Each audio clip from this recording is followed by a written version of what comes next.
في العمل الجماعي، ماشي نشطاء عاديين، نشطاء قويين في العمل الجماعي. وتنشوفوا هذه الوجوه الكريمه ما تنخافوش على مراكش من الاعمال الاجتماعيه والبرامج الاجتماعيه المستقبليه. كنعرفوا بان عندنا واحد الطاقات كبيره اللي تتجلى في وجوهكم نتوما في الجمعيات اللي كتنتميو ليها.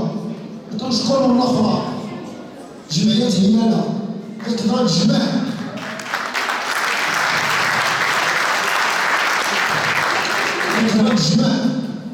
ما بين المجتمع المدني وعدد من الفاعلين في جميع عدة مجالات في يوم واحد اللي هو اليوم البهيج. تنشكركم بزاف وتنقول لكم بان المجلس الجماعي راه فاتح البيبان ديالو العمل الجاد، العمل الطموح، العمل اللي يمكن يكون فيه امباكت على المواطن، العمل اللي يمكن يستفد منه المواطنين. وهنا بتمنى الشراكه والشراكات اللي تتكون ما بين المجالس المنتخبه والمجتمع المدني.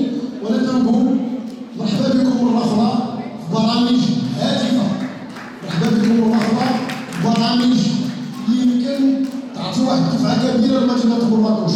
وحنا تنتظركم ان شاء الله. شكرا لكم وشكرا بزاف لاسم الشرف حضر مدينتكم. انه كان المجتمع المدني الاصل، كلنا الاصل ديالنا، كل منتخب تقريبا الاصل ديالو هو المجتمع المدني. السلام عليكم، معكم انس رفيق، طالب في هندسه الزراعيه والصناعه الغذائيه بالجامعه الخاصه لمراكش، عضو في جمعيه هلالة للتنميه البشريه خدمات صحيه واجتماعيه. كما تشوفوا في هذا الحدث المبارك الجميل اللي دار في مدرسه واحد الزيتون اطلس بسيدي يوسف بن علي. هذا الحفل ما هو الا اختتام مجموعه من الانشطه الخيريه الثقافيه والاجتماعيه اللي تديرهم الجمعيه ديالنا، لو تستهدف بهم الفئه المعوزه والفئه الهشه في المجتمع ديالنا المراكشي يعني بصفه خاصه والمغرب ديالنا بصفه عامه. هذا الحفل هذا هو اختتام لهذه الانشطه هذه اللي كتصبر عليها الجمعيه ليل ونهار، وعندها واحد البرنامج تبارك الله ما شاء الله يعني عامر، يعني النشاط تجيب مجموعه من خدمات ومجموعه من الاشياء الجميله اللي تقدمهم الفئه هذه، ومن بينهم طبيعه الحال الكفاف، من بينهم مجموعه من الانشطه اللي القوافل التربيه في المناطق النائيه الى اخره. الجمعيه ديالنا تنصر على هذه النوع من الانشطه. الغرض الاساسي ديالها هو النشر ديال يعني التقليص من هامش الفقر، يعني ولو غير بواحد النسبه ضئيله اللي قدنا عليها. وصراحه هذا فعل مشرف لنا، مشرف لي كعضو بسيط متطوع مع الجمعيه، وشرف للجمعيه ككل، وشرف للمجتمع ديالنا الحمد لله.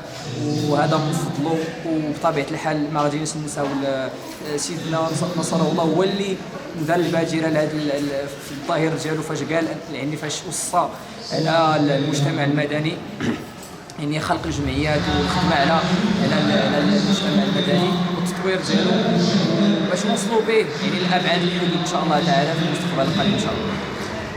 الاسم القراش سميره، فاعله جمعويه في عده جمعيات كنشتغل فيهم.